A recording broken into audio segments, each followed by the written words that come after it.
Aller-retour, c'est un balado qui va à la rencontre de jeunes professionnels nord-côtiers qui ont choisi cette île comme port d'attache suite à leurs études à l'extérieur de la région. Dans chaque épisode, les animatrices échangent avec leurs invités sur le sentiment d'appartenance, le besoin de proximité avec la nature et l'importance de la communauté. Allez à la rencontre de ces nouvelles voix qui forment la jeunesse sétilienne. Bonne écoute!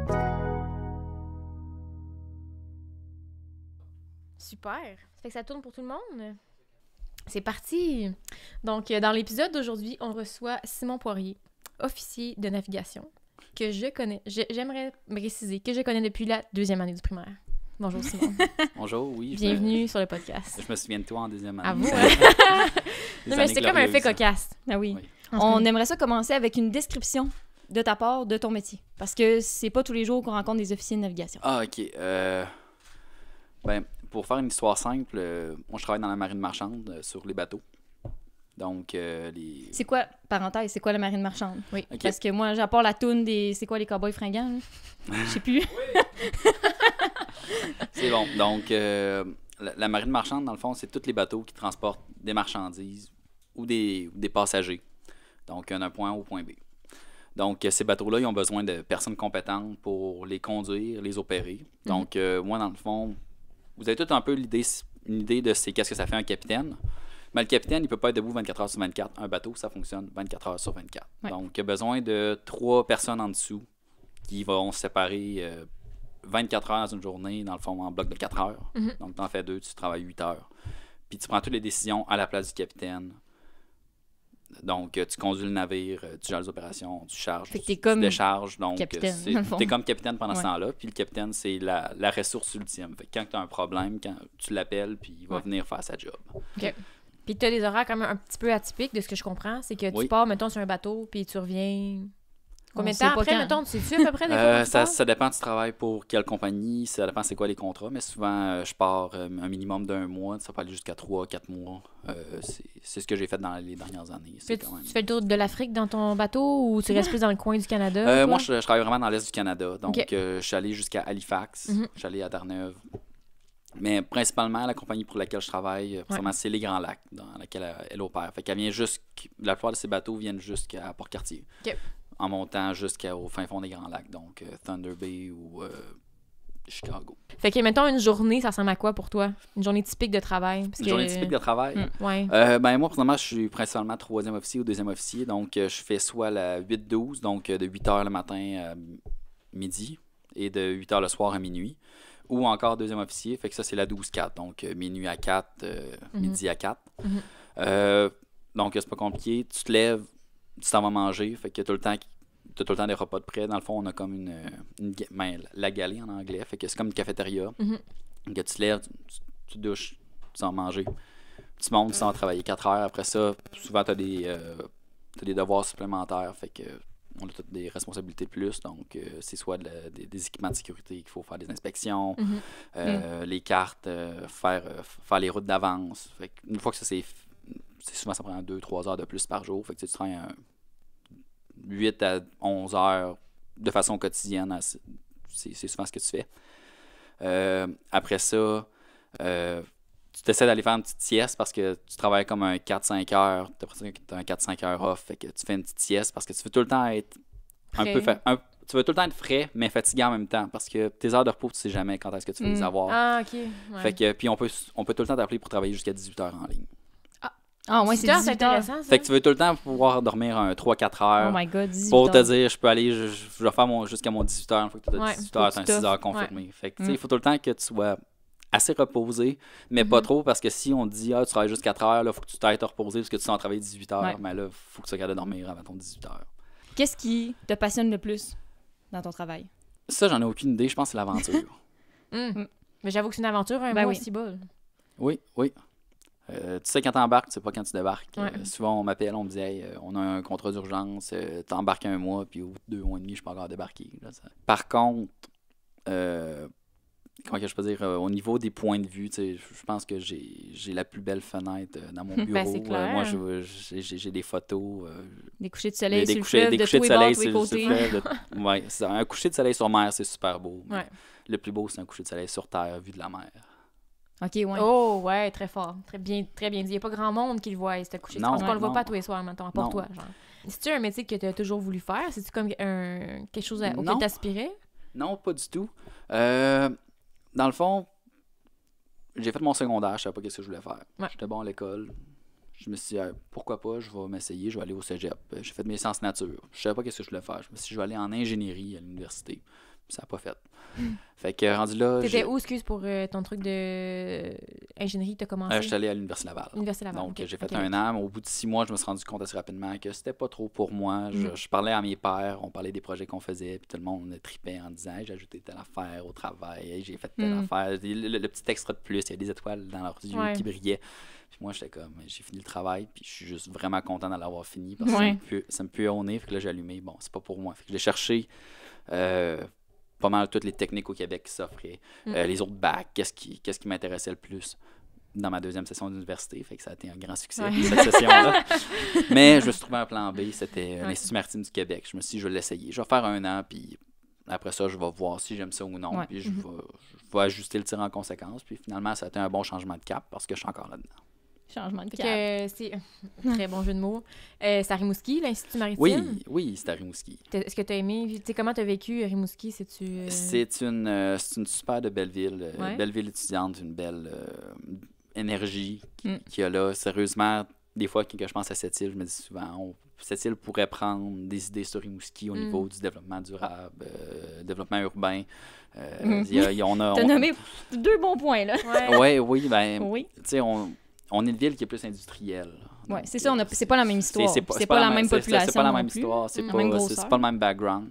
Comment tu as vécu ton départ? Parce que dans le fond, tu es parti après le cégep, direction Québec pour l'Université Laval. Comment ça s'est passé? Ça s'est bien passé. Ouais. C'est quand même le fun tomber dans... Comment que je peux dire? Dans ton mood d'étudiant, parce que là, tu es responsable, tu fais ce que tu veux quand ça te tente. Ton indépendance à toi. Fait que, dans le fond, avec papa et maman à la maison, ben, tu suis les règles. Là, quand tu tombes étudiant, ben, tu fais tes propres règles. Tu assumes les conséquences. T'assumes les conséquences. Ok, on veut quelques nouvelles règles. Moi, je suis intéressée. Là. Ah, OK. Ben, mon horaire de sommeil était rendu vraiment bizarre. Ok. Mais tu pratiquais pour devenir officier, dans le fond? Oui, on c'est veut ça. pas, Dans le fond, je dormais entre 4 et 3... non, excuse-moi, 4 et 7 heures le matin. Ah. Je me levais pour aller à mes cours le matin. L'après-midi, je faisais une sieste. Puis je me levais comme à 6 heures le soir, j'allais souper. Puis là, je travaillais toute la nuit. Ben écoute, c'est ça, faisais t'étais mes prêt à programmes, faire mais des 18 heures en ligne. C'était là. quand même spécial. Mais là, après ça, tu Ouais. tombes la fin de semaine. Mais là, tu vas aller voir des amis, tu vas aller voir Ouais. ta blonde qui est ailleurs. Fait que là, Ouais. remets-toi sur le bon cycle. Au niveau comme plus personnel, mettons, tu sais, si ma mémoire est bonne, quand t'es arrivé à Québec, ton frère était là. Oui. Versus Rimouski, tu connaissais peut-être personne quand t'es arrivé là? Non, sauf que Rimouski... Comment t'as vécu ça? L'Institut maritime du Québec, c'est vraiment une petite école. Mm. Tu commences, on était 80 dans notre cohorte en navigation, puis en dedans d'une session, on a quasiment tombé 50, puis finalement, on a gradué, on était 30. Fait que ça n'a pas été long que t'as Fait eu que comme un groupe d'amis. Exactement. Tu vas tout le temps à tes cours, fait que c'est pas long, au bout de Ouais. 2-3 semaines, mais là, t'as une gang qui se forme. T'as eu les initiations aussi. Fait que tu t'es fait des amis rapidement, mais est-ce qu'il y a quand même des choses de cette île qui te manquaient quand t'étais soit à Québec ou à Rimouski? Ben, j'ai beaucoup aimé Rimouski, parce que c'est comme un hybride entre Québec et cette île. Mm. Parce que la ville est beaucoup plus petite. Tu peux tout faire à pied. Mais t'as aussi un peu de transport en commun. Mm-hmm. T'as la vibe étudiante aussi qui est là. T'as beaucoup de plein air aussi que tu peux faire à côté. Parce que dans le fond, de ce que je comprends, peut-être que j'assume quelque chose, mais le plein air fait partie de ta vie, Simon. Oui, oui. Qu'est-ce que tu aimes faire dans le plein air? Qu'est-ce qui te passionne là-dedans? Ah, moi, j'adore l'hiver. Ah ouais, Sérieusement, il y a beaucoup de personnes qui n'aiment pas pelleter leur entrée. Moi, j'adore pelleter mon entrée. On est dans la même équipe ici. Là. Ah oui, on est d'accord, 100%. Non, mais on est du monde blague à d'hiver. part, c'est sûr qu'il est rendu au mois de mars. Des fois, Ouais, Elle est mouilleuse, un peu, elle est quand lourde. il est mouillé, puis il est lourd, ça te tente un peu moins. Mm. Mais j'adore l'hiver. J'aime aller faire du ski. Mon frère s'est acheté un splitboard Mhm. pour pouvoir monter les côtes puis les redescendre. Moi, je me suis acheté des skis haute route qu'on appelle. Donc, c'est... Les ski touring, dans le fond? Exact- c'est le même concept? exactement. Ok, Fait que ok. tu mets des Même pots de que phoque moi. en dessous, tu peux monter Ok. en haut, tu peux descendre. Fait que Ok. j'ai vraiment envie d'aller en faire. Mm. Ça, c'était de valeur. J'ai acheté mes skis à la fin janvier l'année passée. Il n'y avait pas tant de neige encore. Puis on m'a appelé pour T'es que parti, c'est Ouais, ça? on m'a appelé non. pour que j'embarque sur un bateau. Puis à partir de la journée qu'on a embarqué, Là, on avait un bel hiver. on faisait Port-Cartier contre cœur comme run. On a passé l'hiver à l'encre, quasiment à Port-Cartier, parce qu'à tous les jours, il neigeait. Mais Il tombait des 10, 15, Ah oui. 30 cm Puis de tu pouvais neige. pas La débarquer. belle Fait que neige, tu la pouvais belle pas poudreuse. débarquer. Je pouvais pas débarquer, je pouvais aller pas faire du ski, même par exemple, le bateau, je le pelletais à toutes les Ah, c'est sûr, effectivement. Ah non. Je me suis dit que tu planifiais beaucoup quand tu étais aux études. Est-ce que tu planifiais revenir à cette île? Est-ce que c'est dans tes plans quand tu étais à l'école, l'Institut maritime? Je te dirais qu'au départ, j'avais pas vraiment pensé que je suis parti. Mm. Mais je pourrais travailler n'importe où au Québec. Je pourrais aller travailler à Coudjouac, ça me tente. Ben, je pourrais aller vivre à Coudjouac. Parce que la compagnie me paye mes billets d'avion pour que quand j'embarque, Que tu te déplaces. Peu importe je t'habites me où. déplace. Je peux C'est habiter vraiment n'importe où. Puis ça a été vraiment rapide avec ma conjointe. On a regardé qu'est-ce que ça tente, où c'est que ça tente de retourner. Ah, ça tente de retourner à cette île. Parce Ben, moi qu'elle vient de fait cette que île, elle ça- aussi. Oui, exactement. Ça Fait aide. que, les deux, ça a été une discussion de 30 secondes. Puis on a Mais décidé c'était qu'on quoi, retournait à cette dans île. votre discussion de 30 secondes, c'était quoi les motifs qui vous ont dit, comme qui vous a convaincu? Euh, OK, on fait le move, là. La famille, Mm.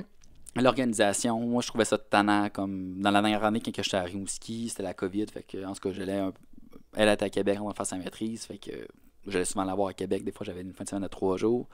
Puis dans ces 3 jours-là, tu sais, tu dis, je vais aller faire des commissions, je vais aller faire une activité, je vais aller faire l'épicerie. Mm. Finalement, ça va te prendre ton après-midi au grand complet pour aller faire 3-4 Ouais. petites commissions parce que là, c'est OK, on planifie avec le trafic. Tu t'en vas chez Canadian Tire, Ouais. c'est 40 minutes te rendre, 40 Mhm. minutes revenir, puis finalement, tu es juste allé chez Canadian Tire pour acheter 4 vis. là, tu sais, C'est vrai. c'est vraiment Ouais, pas ouais, efficace ouais. pantoute. Fait que ça, je trouvais ça vraiment le fun. La Parce qu'à simplicité, à cette genre. île, c'est simple. Tout tu sais. est à 10 minutes. là. Tout est à 5 minutes. Là.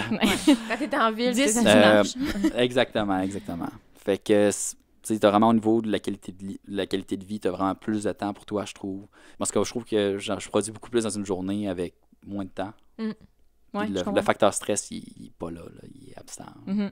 En tout cas, moi, C'est ça. quand je suis revenu à cette île, ou quand je rentre du bateau, puis je débarque, puis j'arrive à cette île, je trouve ça tellement relaxant, je trouve ça tellement le fun. Ouais. Puis je trouve que c'est comme l'assiette parfaite, un peu comme un terre et mer. Parce que si t'as... Non, mais c'est... Incroyable. Non, mais je veux pas faire de jeu de mots, mais Non, j'adore, sérieusement, j'adore. tu sais, moi, j'ai 2 grands souvenirs qui sont forts à cette île. C'est mon enfance que j'ai faite avec les scouts. Oui. Fait qu'on est tout le temps rendu dans le bois, en train de faire des activités. Ouais. C'est super le fun. En tout cas, pour le développement humain, j'ai remarqué que c'est vraiment le fun. Ouais. Puis le deuxième souvenir que j'ai vraiment fort à cette île, c'est les 3 étés que j'ai travaillé sur l'île Grande-Basse. Mais entre Oh. autres, j'ai travaillé avec Marianne un peu. C'est vrai. Puis, pour de vrai, j'ai pas travaillé sur cette île-là. Ouais, Je me non, suis- c'était un tu sais, vrai c'est- cadeau, ce job-là. Ouais. Exactement. On te paye pour aller t'occuper des touristes qui sont Mm. pas pressés sur Mm. une île. Fait que je me demandais, Simon, qu'est-ce que tu te souhaites pour les années à venir? J'aurais pas de stress. C'est très Mais c'est bien. bon. On se souhaite, oui, c'est parfait. Sérieusement, le facteur stress, je trouve que c'est important d'en avoir parce que Des fois, ça te pousse à faire des ça trucs, te pousse là. à faire quelque chose, ça te Ouais, pousse ouais. de lever de ta chaise. Ouais. Mais j'ai l'impression qu'il y a tellement de personnes qui font juste carburer au stress, puis ça finit par être toxique un Mhm. peu. Je me souhaite pas ça. Tu sais, je me dis dans les prochaines années, même probablement que je vais redéménager parce qu'on achète une maison pour une petite de 5 ans. Ah, maintenant on parle peut-être des enfants dans le décor. Mais tu sais, je veux pas. C'est stressant. J'ai l'impression d'avoir des enfants. Sûrement. Probablement. Ben, Aucune idée. j'ai l'impression que, je sais pas, en tout cas, j'ai l'impression que quand tu deviens parent, ben, c'est stressant parce que tu es vraiment en dehors de ta zone de confort. Ouais, c'est sûr. Au niveau de la job, je vais avoir probablement 2-3 promotions que je peux aller chercher dans les prochaines Mhm. années. Mm. Je vais être en dehors de ma chaise, en dehors de ma zone de confort. Fait que, tu sais, je veux embarquer, je veux me challenger, je veux relever des défis, mais je veux le faire aussi de façon à ce que... Pas trop de stress. Exactement. Ouais. que- Ouais. Un minimum pour performer puis essayer des nouvelles affaires, mais pas de là à te rendre malade. Puis... Ouais. Exactement. Ouais. En terminant, ce serait quoi la meilleure raison de revenir à cette île? Comme le... C'est quoi la meilleure raison qui va me convaincre, Simon? C'est de convaincre Sophie. La meilleure raison de vivre à cette île, ben, Ouais. je pense que c'est si t'aimes la ville, si t'aimes l'ambiance, si Mhm. t'aimes l'endroit, ben tu devrais aller vivre où est-ce que t'es bien, tout simplement. Fait que si c'est cette île, c'est cette île. Puis si c'est ailleurs, c'est ailleurs. Mais c'est pas mal ce qui conclut notre épisode d'aujourd'hui. Merci, Simon, d'avoir été avec nous.